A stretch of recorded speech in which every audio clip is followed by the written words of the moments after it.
You said the same way you fell in love with gangster rap and wanting to be a blood in 89 and 90. You was locked in your cell and you fell in love with the Bible. Yeah, no, I mean, so I don't go to church every Sunday. I'm not a religious person, but I do believe in Jesus, man. I don't believe in being religious. But yeah, I believe in Jesus, Yahweh, whatever you want to call him. I don't trip off of names, but I got it. I fell in love with reading the stories. And I tell people, even if Jesus is fake, I don't even if he's fake, he's realer than some of the people y'all be out here representing. So I'd rather represent fake Jesus than real so-and-so, right? But it got beyond just reading the Bible, man. Like I said, I fell in love with revolutionary figures, with the idea of it, and that's what really captured my heart. Was reading about Martin Luther King, reading about Malcolm X, reading Soul on Ice, like I said, reading about Eldridge Cleaver and reading about, Fred Hampton and just all these different brothers and Assata Shakur and just all these different people, and Tupac Shakur and just those types of people. I was like, man, if I can't go out like this, that's how I started feeling. Because once I started feeling like something's the right way, that might be my blessing and my curse. Once I get it locked in my mind, this is it. It's whatever happens. It's all up from there. You know what I mean? So you get out of jail and now you literally are a man on a mission. You know what I mean? What was your first steps getting out of jail? Did you go directly into trying to change your community and, right some of the wrongs, or did it take you a minute to, kind of leave the streets all the way alone? No, man, because I left the streets alone in the penitentiary. And so when I said I wasn't banging, I never debriefed, because Denver, Colorado's prison system is not set up like California. It's like if you stop banging, you got to go debrief and snitch on everybody and go to a SNY yard. Colorado, there's no prison system probably structured as seriously and as violently like California's. And I know that because I was a Damu for many years. I've been living under a West Coast gang system for most of my whole life now. But Colorado's system is not structured to where if you leave the gang, you got to go debrief, and there is no SNYRs. I think all of us are SNYR now, but that's a whole nother topic. But anyways, I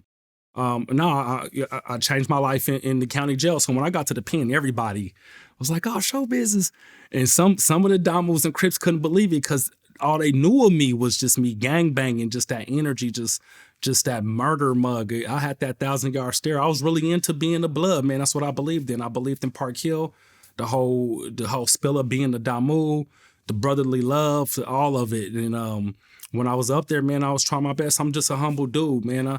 I'm just letting my inner in the penitentiary. That was my own challenge, to just walk the yard, because all my other years in prison, and I was at the top of the food chain when it comes for Colorado blood, and not LA. I'm not from Los Angeles, but for Colorado, Showbiz was the guy. You know what I'm saying?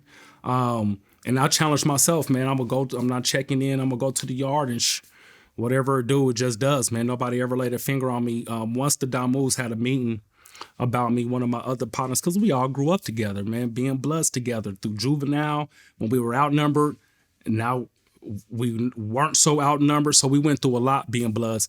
And, one of the guys tipped me off like, hey, the homies, they're politicking on you. They're going to have a B meeting on the yard. And you the topic.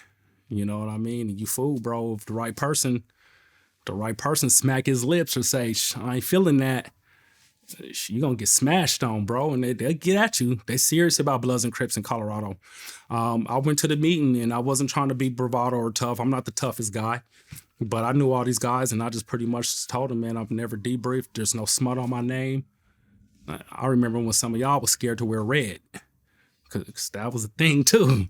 Crips wasn't playing. They'd come through there and shoot you, jump on you. You know what I mean? It was a daily thing. It might be 4 or 5 times a day, So back then, and they were just listening. I was like, man, if y'all do feel a certain way about me not banging, I don't think none of y'all should do nothing to me if y'all really cared about me being a blood. But if somebody wants to hurt me, like, at least let me get a one-on-one. Nobody took the fade.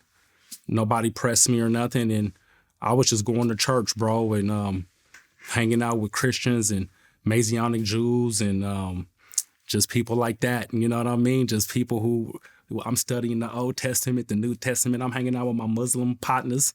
We arguing about the Quran and the Bible. They teaching me the Quran.